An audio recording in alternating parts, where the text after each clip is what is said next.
This is Lo-Fi Thrasher Lenny Blade, and this is the Retro Hunter Thailand show. Now, what do you think about, what media do you think of when I say Nintendo? Do you think about those tiny little CDs of the GameCube, or do you think about, maybe you go further back in time and you think about the classic cartridge-based systems like the original Nintendo or Super Nintendo or the 64? Or do you think about like online streaming, not streaming, but online services? You can tell that I don't really know anything about that, right? I know that like on the newer system you can like download older games and play them, right? You can sort of buy them, I think. Anyways, how about floppy disks? Yes, some of you may have heard about the Famicom disk system, which had like custom floppy disks that you could play. However, I'm trying not to sound racist here, but Asian kids, especially Southeast Asian kids, were usually poorer back in the day than the European or American or Australian kids or Japanese kids. So they didn't have the funds to pick up all these games on cartridge back in the day. So there were quite a few companies, third party obviously, that came out with these kind of accessories. So I picked up a floppy disk drive unit for the Super Famicom, and it turns out that that was quite a popular thing back in the day. And so what you can do is you can, if you have a cartridge, you can dump the cartridge onto the internal memory of the unit, and then you can write a floppy disk, so you can copy the game basically, or sorry, you can back up your games. So I picked that up. I'm gonna try it out, and I will try out most of the features and see whether they work or not and all that kind of good stuff. So let's go. Alright, this is my Japanese Super Famicom that I got off of Facebook Marketplace here in Thailand, and here is my floppy disk drive unit. This particular one is called the Super Smart Disk unit, but they would come in all different kinds of words, all different kinds of 80s and early 90s sort of adjectives like ultra, super, turbo, mega, well, all those kind of words. So yeah, the floppy disk unit actually cost more than the actual Super Famicom itself, but they're readily available here in Thailand if you're an expat here and you're looking to getting into the retro gaming scene. This is a good way to go, I believe, if you don't want to emulate, of course. So let's take a look at the connections here. Both of these are Japanese units, so you will need two transformers, not adapters. So you need two transformers. So this could look quite comical once you get it up and running.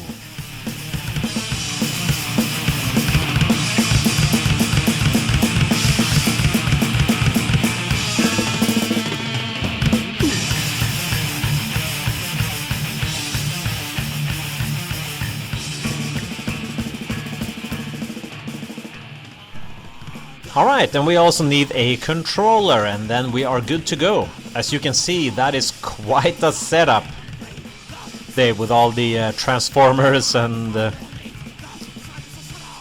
units. So we also need some games, obviously, and here are my cartridge games for the Super Famicom. So I got mostly loose ones. You can get these fairly cheap off of Facebook Marketplace. And if you're lucky, you can get the boxed ones with the instruction manuals and things like that. Though they cost a little bit more.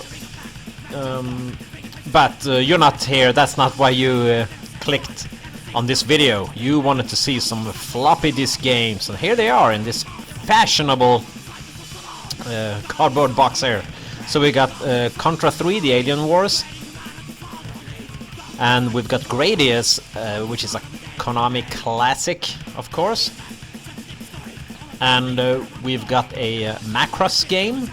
Big fan of that IP, Macross, or Robotech as we call it in Sweden, and the immortal classic Final Fight. We also got Paperboy. I used to play this one a lot on my Commodore 64 back in the day.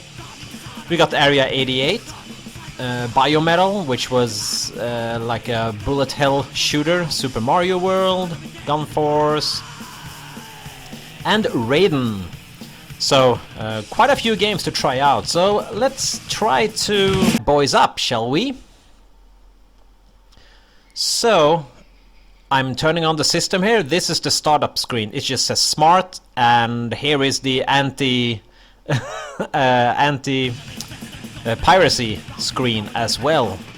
And then you get to the main menu here, and you just click disk game,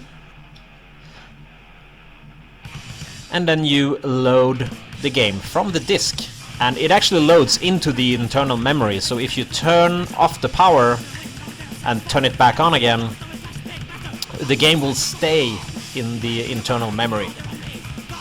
So, but as you can see there, I don't have any game in the internal memory right now. So we will try Gradius here. We will try loading this one up. Alright. So we just press disk game, and then it says no disk because I'm a moron. There we go. Now it should load. Yes, as you can see, and it also tells you the name of the game, Gradius 3, and you get a countdown as well. And then you get an auto password option as well. And then the game boots up, and you're ready to kick some Gradius 3 ass.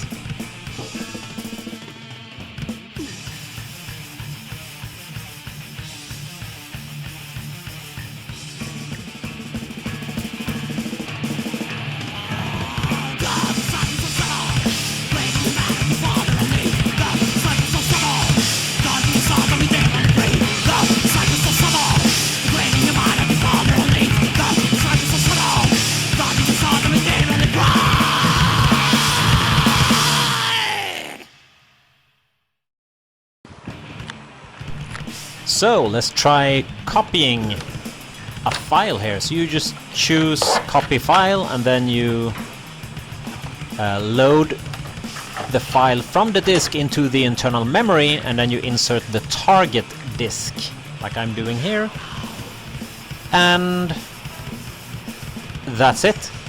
Create file. So this is how you back up your games. So we will try booting this up. So this is the brand new one, and you just choose this game just like with the other one. Now it says no disk. My unit does this sometimes. You'll have to just have to eject the disk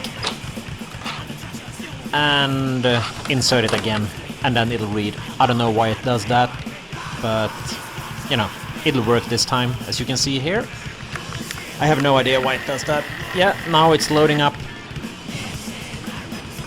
and you have the countdown there, and you see the game name, Area 88, which was called UN Squadron in Europe for some reason.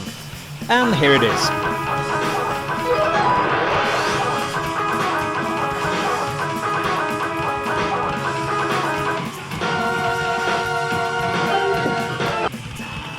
But let's try to dump a cartridge file into the internal memory and then write it to floppy disk. So as you see here, this is a little bit tricky. There's a little bit of a trick to this. As soon as the pins connect, it freezes. So what you have to do is you have to insert the cartridge and then hit the reset switch, and then it'll boot up into the menu again, and then you can dump it. You can dump the cartridge file, and then you can write it onto a floppy disk. Now I should probably mention to all the retro gamers living in Thailand that you probably had the same idea as I had to just download files and write to the floppy disks yourselves, and then, you know, get a lot of cheap games that way.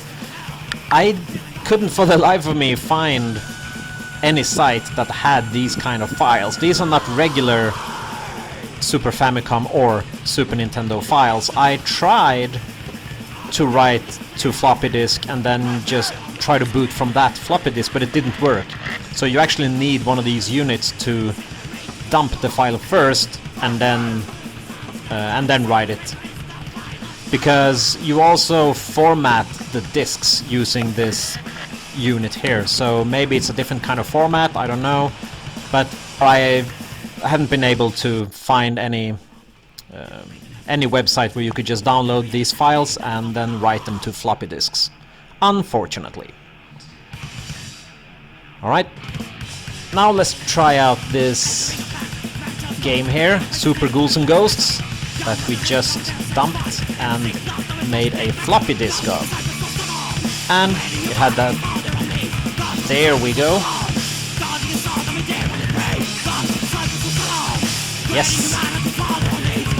As you can see, it loads up the Super Ghouls and Ghosts. And that is the floppy disk drive system for the Super Famicom. Alright, see you next time.